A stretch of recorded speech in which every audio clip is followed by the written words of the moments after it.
జై శ్రీరామ్ అనే మాత్రం. ఇప్పుడు శ్రీ పూజ్య వీర సావర్కర్ చెప్పిన ఫ్యూ పాయింట్స్ మీకు చెప్తానండి. సావర్కర్ తమ పుస్తకంలో పడ అనేక సార్లు సద్గుణ వికృతి అనే మాటను వాడారండి. సద్గుణ వికృతి అంటే ఏంటిదంటే ఈ దరిద్రం, ఈ లక్షణము మన హిందువులో బాగుందన్నమాట. అది టాప్ నుంచి మొదలుపెట్టుకొని సామాన్య సగటు హిందూ వరకు అందరికి ఉన్న దరిద్రం అనమాట. సద్గుణ వికృతి అంటే ఏంటిదంటే ఇది చాలా మంచి గుణం అనుకుంటాం అనమాట. అనుకొని కానీ అది దరిద్ర లక్షణం, అది మనకు వినాశకరం అనే విషయం మనకు తెలియదు అనమాట. మనం ఎంత మూర్ఖత్వంలో ఉంటామంటే ఆ యొక్క పాడు లక్షణాన్ని మనం మంచి గుణం అనుకుంటాం అనమాట. ఫర్ ఎగ్జాంపుల్, అర్జునుడు పాశుపతాస్త్రాన్ని సంపాదించినాక కూడా యుద్ధం స్టార్ట్ అవ్వబోతున్నది. కురుక్షేత్ర సంగ్రామంలో అందరూ బోత్ సైడ్స్ అసెంబ్ల్ అయ్యారు. అప్పుడు అందరిని చూసి ధనుర్బాణాలను వదిలేసి నా బంధుమిత్రులను యుద్ధం చేసి వాళ్ళని చంపాలా, దానికన్నా అడవిలోకి పోయి ఇక కాయగూరలు అవి తిని బతికితే అయిపోతుంది కదా అని అనమాట. దీన్ని సద్గుణ వికృతి అంటారు అన్నట్టు. అర్జునుడికే ఆ లక్షణం వచ్చింది. అసలుంటప్పుడు అహింస పరమో ధర్మ అని గొప్ప అనుకుంటాం అనమాట. అహింస పరమో ధర్మ అనేది కరెక్టే, అది వేదమే చెప్పింది. అదేం వీరి మధ్యలో బుద్ధిస్టులు లేదా గణితాలు చెప్పింది కాదు. అది మన వేదంలో ఉన్నదే. 32 దివ్య గుణాలు రామచంద్రుడు చెప్పిండు, దానిలో ఇది కూడా ఒకటి. అయితే ఏంటంటే మరి రాముడు దుర్మార్గులను క్షమించలేదు, సంహరించిండు, దుష్ట శిక్షణ చేసిండు. మరి అది కూడా తెలుసుకోవాలి కదా. భయపడి పిరికితనంతో అన్యాయం చేసే దుర్మార్గుల ముందు తల వంచుకొని అది అహింస పాపన వాడైపోతాడంటే అది సద్గుణ వికృతి అనమాట. అది నిజమైన అహింస కాదు, సద్గుణ వికృతి అది. అయితే ఏంటంటే ఇప్పుడు మనకేంటంటే మీరు సెక్యులరిస్ట్ కాదు అని కాంగ్రెస్ వాడు, కమ్యూనిస్ట్ వాడు, ఫేక్ ఎంబికరిస్టులు అందరూ తిడతా అంటే లేదు నేను సెక్యులరిస్ట్నే, నేను డెమోక్రసీ, నేను ఫ్యాసిస్టు అని నరేంద్ర మోడీ అంటే లేదు నేను ఫ్యాసిస్ట్ కాదు, నేను ప్రజాస్వామ్యాన్ని రాజ్యాంగాన్ని బాగా గౌరవించేవాడిని అని వాళ్ళకు ప్రూవ్ చేసుకునేందుకోసం ప్రయత్నం చేస్తాడు ఈ 10 ఏళ్ళ బట్టి. దీని సద్గుణ వికృతి అంటారు అన్నట్టు. రాజ్నాథ్ సింగ్ అనే ఉన్నాడు, ఆయన దగ్గర డిఫెన్స్ మినిస్టర్. ఆయన ఇన్ఎఫిషియెంట్, వేస్ట్ కావడానికి సంగతి నరేంద్ర మోడీ తెలుసు. అయినా ఎందుకు పెట్టుకున్నాడు? ఎందుకంటే వాడు జాటు కులస్తుడు. మినిస్టర్ అనుకో ఏం చేస్తాడు? ఊడ్చిలా కొట్టి పార్టీకి డ్యామేజ్ చేస్తాడు. నరేంద్ర మోడీ టీంలో ఉన్నందరూ నిజభక్తులు అనుకోకండి మీరు. నరేంద్ర మోడీ అవతార పురుషుడు కాదు, ఇది ప్రజాస్వామ్యం పట్ల ప్లస్లు ఎన్ని ఉంటాయో అంతకన్నా ఎక్కువ మైనస్లు ఉంటాయి. సిస్టమే అట్లుంటుంది. నేను సెక్యులరిస్టు, నేను రాజ్యాంగాన్ని గౌరవిస్తాను. ఫస్ట్ ఈ కాన్స్టిట్యూషన్ సెక్యులర్ కాన్స్టిట్యూషన్ కాదు. మీరు 75 ఏళ్ళ బట్టి సెమీ ఇస్లామిక్ కాన్స్టిట్యూషన్ను మీరు ఎన్ఫోర్స్మెంట్ చేసిండ్రు. ఇష్టం వచ్చిన రాజ్యాంగాన్ని మీరు మార్చిండ్రు. నెహ్రూ నుంచి మొదలుపెట్టుకొని మన్మోహన్ సింగ్ వరకు అందరూ మీరు మార్చిండ్రు అనే దమ్ము నరేంద్ర మోడీకి ఉంటుందా? సెమీ ఇస్లామిక్ కాన్స్టిట్యూషన్గా ఉన్నదాన్ని నిజమైన సెక్యులర్ కాన్స్టిట్యూషన్గా నేను మారుస్తా, I am a true Hindu nationalist అని చెప్పన్నా లేదా? హిందూ నేషనలిస్ట్ అని చెప్పడానికే ధైర్యం వచ్చలేదు. ఇప్పుడు హిందువులకు మేము సెక్యులరిస్టము, వాడు సెక్యులర్ కాదు, మతోన్మాదులు అంటే లేక మతోన్మాదులం కాదు, ఈ మనువాదలం కాదు. వాడు మనుస్మృతి వాడుతుందలే, నువ్వు చదవలే. సంస్కృతం మనకు వచ్చా? మనుస్మృతి మనం నువ్వు చదివా? నేను చదివినా. మన ఇప్పుడు మనుస్మృతిలో ఏమున్నదో మనకి ఎందుకు అవసరం లేదు కదా, మనకు ఆ పుస్తకమే లేదు కదా. మన ఇట్లా గీతనే ఉండదు, గీతనే చదవలే. మన ముఖానికి మనుస్మృతి మనం చదివినామా?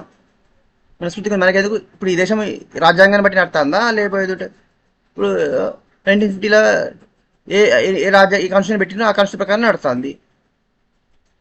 మరి ఆ స్మృతి గురించి మనకి ఎవడో వాడు మనువాదులు అంటే చెప్పు దగ్గర సమాధానం చెప్పలే. రాస్కెల్, ఇది మనువాదం ఈ కాన్స్టిట్యూషన్ నడుతుందా, మనువాదం బట్టి నడుతుందారా? ఈ దేశంలో ఉన్నది సెక్యులరిజమా? సెమీ ఇస్లామిక్ కాన్స్టిట్యూషన్ ఉన్నది. దమ్ముంటే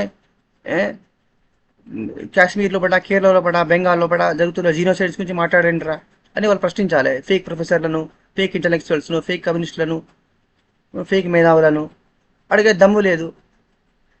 రాముడు సీతమ్మని తిడితే అది వానికి ప్రాథమిక హక్కు, వానికి ఫ్రీడమ్ ఆఫ్ రైట్ అని హిందువులే నోరు మూసుకొని పల్లి ఎగిరిస్తారు జర్నలిస్టులు. మన టీవీలో పడ వెంకటేశ్వర ఉన్నాడు ఆంధ్రజ్యోతిలో. రావణునికి ఉన్న ఇంటిగ్రిటీ రామునికి లేదని చెప్పిండు వాడు. అయినా కూడా ఆంధ్రజ్యోతిని చూస్తాను. ఏబిఎన్ ఆంధ్రజ్యోతి సినిమాలు టీవీ చూస్తారా లేదా? మీరు ఆంధ్రజ్యోతి పేపర్ కొంటారా లేదా? చదువుతారా లేదా? మరి దాన్ని బైకాట్ చేసిండ్రా? చేయాలి. మన ABN Andhrajyothi Andhrajyothi news paper లాస్ట్లో ఏం మూతపడన్నా లేదా? మరి హిందువులు హిందువులు తలుచుకుంటే మూతపడకపోనా? మరి ఎందుకు చేయాలి?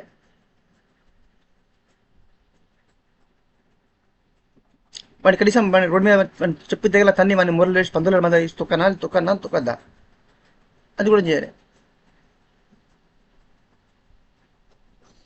వాడు కౌశల్య ఏడగన్నది, ఉబసిగాడు అన్నాడు, ఏం పీకలే.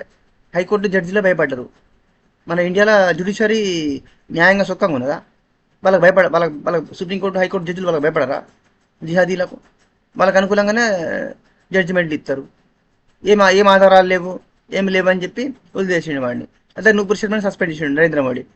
మరి మరి మరి బెంగాల్లో మమతా గవర్నమెంట్ డిస్మిస్ చేయలేదు ఎందుకో? ప్రెసిడెంట్ రూల్ పెట్టలేదు. Bengal government TMC government suspend చేయలేదు. కంప్లీట్గా మొత్తం జిహాదీ గవర్నమెంట్, ఔరంగజేబ్ తైమూర్ గవర్నమెంట్ నడుపుతున్నారు అక్కడ. వేల మంది హిందుస్థులను అత్యాచారాలు జాంగులేషన్ చేసి చంపారు. వాళ్ళ ముగ్గుల దగ్గర బానిసలాగా పని మనిషిలాగా పని చేయించుకున్నారట. వాళ్ళ భూములని లాక్కొని పంట పండించుకుని ఆ పంటలు మొత్తం వాళ్ళ తీసుకున్నట్ట. రేషన్ కార్డు మీద వచ్చే బియ్యము 1/4 పావులా బిల్లు తీసుకొని 75% బంగ్లాదేశీ రోహింగ్యాలకు పంచుతాండ్రు జిహాదీలు. అక్కడ టీఎంసీ పార్టీ వాళ్ళు హిందువులు నోరు మూసుకొని కూర్చోవాలి. రేషన్ కార్డు అక్కడ పోయి ఓటు ఇష్టానికి పోతే వీళ్ళకి ఒట్టి ఇంకు మార్కు పెట్టి పంపించినట్ట. లోపల ఓట్లు ఈవీఎంలలో బటన్ ఒత్తుకుని ఓటు వేసుకునేది వాళ్ళేనాట. బంగ్లాదేశీ, పాకిస్తానీ, రోహింగ్యా ముస్లిమ్స్ అయినట. టీఎంసీకి ఉండాలన్నట. వీళ్ళ ఓట్లు కూడా ఏం లేదట. 15 ఏళ్ళ బట్టి ఇట్లా నడుతుంది. ఇప్పుడు కాదు ఇది, 15 ఏళ్ళ బట్టి ఇట్లా నడుతుంది. ఈయన గవర్నమెంట్ వచ్చి మరి మోడీ గవర్నమెంట్ వచ్చి 15 ఏళ్ళు కదా. 15 ఏళ్ళ బట్టి ఏం యాక్షన్ తీసుకున్నాడు ఈయన? సబ్కా సాత్ సబ్కా విశ్వాస్ అట. ఇప్పుడు 5వ ర్యాంక్ వచ్చినా నేను నెక్స్ట్ 3rd ర్యాంక్ తీసుకోబోతారట. అరే భయ్, ప్రాణాలకే గతి లేదురా భయ్. ప్రాణాలకు మానవ ప్రాణాలకి రక్షణ లేదు.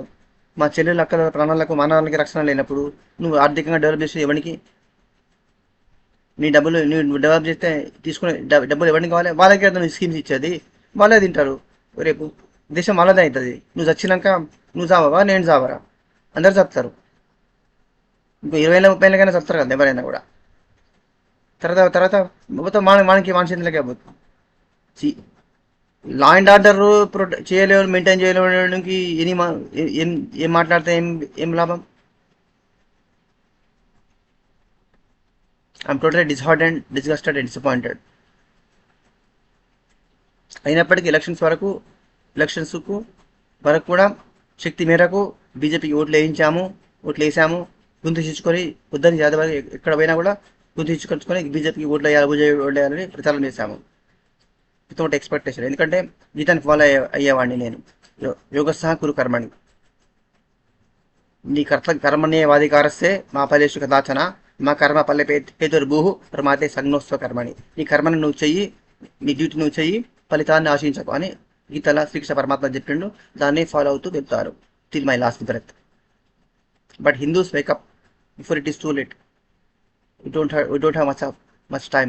మనకు ఇంకా పెట్రోల్ రేట్ పెరుగుతుంది, ఈ స్కీమ్ రాలే, ఆ తొక్కల స్కీమ్ రాలేదు, మాకు ఇల్లు రాలే.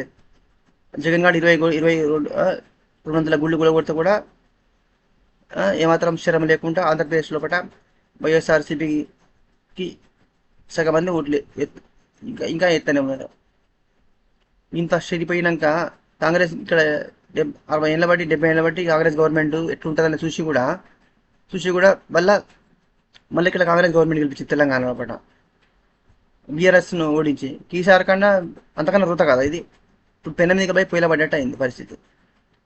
సద్గుణ వికృతి అంటే ఏంటిదంటే, సావిత్రి చెప్పింది ఏంటంటే, పాడు గుణాన్ని అని గుర్తించకుండా అదే మంచి గుణం అనుకోవడం అనమాట.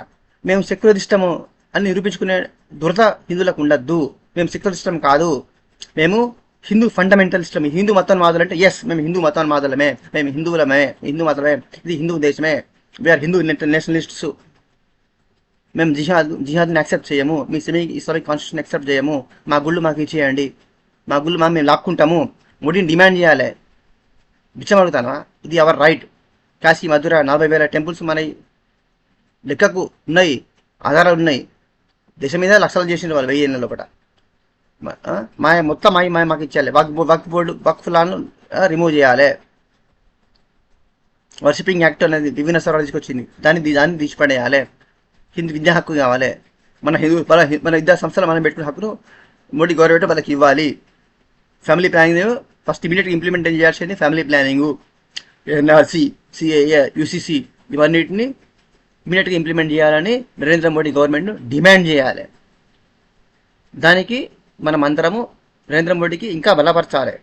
బీజేపీకి ఒకటే మనకున్న పార్టీ. బీజేపీ మనకు ఎన్నో తప్పులు ఉన్న బీజేపీ 100% పర్ఫెక్ట్ ఏం లేదు. అయినప్పటికీ మనకు వేరే ఆప్షన్ ఏం లేదు. మిగతా అందరూ మన శత్రువులే. ఒక మన శత్రువు గాంధీ, ఒక బీజేపీ ఒకటే మన శత్రువు కాదు, మన మిత్రుడే.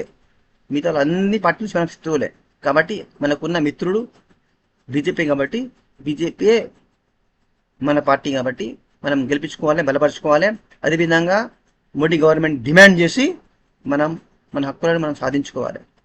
మన ప్రాణాలు, మన అక్క చెల్లెల ప్రాణాలు ఫ్యూచర్లో సేఫ్టీ ఉండాలి అంటే హిందువులు అందరూ కళ్ళు తెరవాలి. ఎలాగా నేను రియలైజ్ అయినా అయిపోగానే వాట్సాప్ మెసేజ్ పెడితే సరిపోదు. Share this message to as many people as possible. దీన్ని షేర్ చేయండి, సబ్స్క్రైబ్ చేయండి. అన్ని ఛానల్స్ను, హిందూ ఛానల్ యాక్టివిస్టులు నడిపించి అన్ని ఛానల్స్ సబ్స్క్రైబ్ చేయండి, అన్నింటిని షేర్ చేయండి. గ్రాస్ రూట్ లెవెల్లో హోటల్ అక్కడ, థియేటర్ల దగ్గర, షాపింగ్ మాల్ల దగ్గర, చౌరస్తా లోపల, క్యాంటీన్ల దగ్గర, బస్ స్టాపుల దగ్గర, చౌరస్తా లోపల, మనం టైంపాస్కి మాట్లాడుకునే కాడ, పిల్లలకు పోయే కాడ, ఫంక్షన్ల కాడ, ప్రతి చోట మీరు టాపిక్స్ మీరే తీసి వాళ్ళు మాట్లాడి రియలైజ్ చేయాలి. అమ్మాయిలను షికారు అవుతున్నారు. ప్రతి హిందూ అమ్మాయితో ఒక ముస్లిం అమ్మాయి ఫ్రెండ్షిప్ చేసి ముస్లిం బాయ్స్తో పరిచయం చెప్పించి లవ్ జిహాద్లో పెడతారు. మరి తల్లిదండ్రులకు బుద్ధి ఉన్నానా లేదా? ముస్లిం అమ్మాయిలతో ఫ్రెండ్షిప్ చేయొద్దు హిందూ అమ్మాయిలు అని చెప్పన్నా లేదా? ప్యాంప్లెట్స్ మీ సొంత డబ్బులు పెట్టి ఖర్చు పెట్టి ప్యాంప్లెట్స్ కొట్టి పంచాలి సార్. ఒట్టి అందరు సోషల్ మీడియా ఒక వాట్సాప్ మెసేజ్ పెడితే సరిపోదు. మనం అన్ని విషయాలు మనం ప్యాంప్లెట్స్ రాస్తూ, రైటింగ్లో రాస్తూ ఇచ్చి చదివించి ఎక్స్ప్లెయిన్ చేసి మరీ ఇవ్వాలి. ఒట్టిగా ప్యాంప్లెట్ అయితే చింపి బయట కింద పడేసిపోతారు, చదవకుండా పడేసిపోతారు. మన హిందూస్ ఎంత రేజీయో మీకు తెలుసు కదా. సో నేను అదే చేస్తున్నాను, మీరు అదే చేయండి. ప్రతి గుడి వెళ్ళి పూజారితో మాట్లాడాలి, పూజాలను రియలైజ్ చేయాలి. పూజారులు కూడా ఎంత అజ్ఞానంలో, అమాయకత్వం ఉన్నారో నేను ప్రత్యక్షంగా నేను చూశాను. అనేక గుళ్ళు వెళ్ళి పూజారితో మాట్లాడుతుంటా, గుడికి వచ్చే వాళ్ళతో మాట్లాడుతుంటా. వాళ్ళకు బీజేపీకి వాళ్ళని మోటివేట్ చేశాను, బీజేపీ ఓటు వేసేటట్టు చేశాను. మనకు ఉన్న పరిస్థితి ఏంది?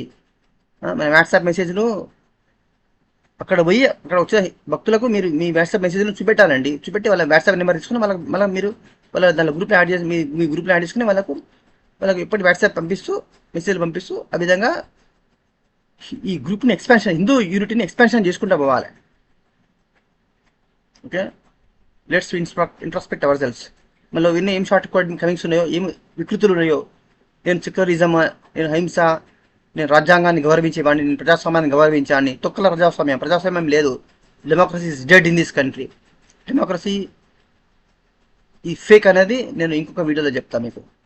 ఈ దేశంలో ఏం డెమోక్రసీ ఉన్నదో, ఎటువంటి డెమోక్రసీ ఉన్నదో మీకు ఇంకోసారి నేను we shall discuss about it. జై Shriram. Please subscribe and share this message to as many people as possible. వందే మాతరం. జై శ్రీరామ్.